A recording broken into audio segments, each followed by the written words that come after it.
So we got the recap from Morgan State and Delaware State. Solid game overall for both teams. Final score ended up being 36-28. Morgan State won this one.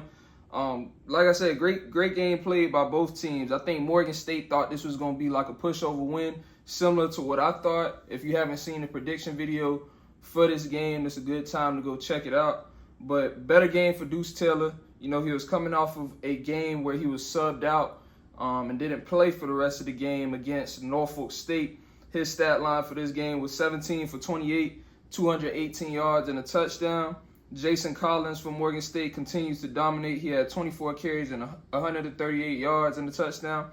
Now, when you look at Delaware State, even better game for C.J. Henry, coming off a scoreless loss to Howard. He went 22 for 27, 294 yards and 2 touchdowns. And then on the ground, Jaden Sutton. I mean, we know he's been a guy all season long that's just continued to dominate.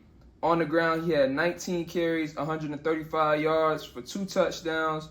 In the air, he added another 57 yards and a touchdown. And that receiving core, both Najee Lally and Christian Tate, went for almost a combined total of over 200 yards. So almost 100 yards in receiving on both of their ends. So solid offensive play.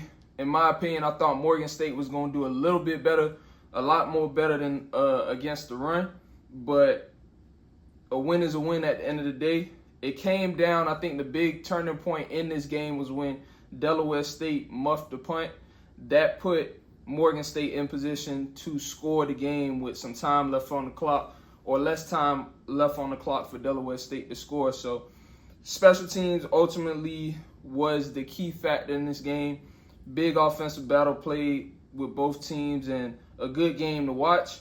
Moving forward, Morgan State faces South Carolina State next week. Should be a great defensive matchup. Delaware State faces Norfolk State. So we'll see how things hash out between those two. But great game, great season being put together by Morgan State to give them the momentum to set themselves up as a dominant team in the MEAC. Remember, whatever content y'all need, I could provide. Just let me know in the comments down below. If you're not following us on socials, follow us on Instagram at For The Culture HBCU, on Twitter, the number 4, The Culture HBCU, and I'll catch y'all on the next one.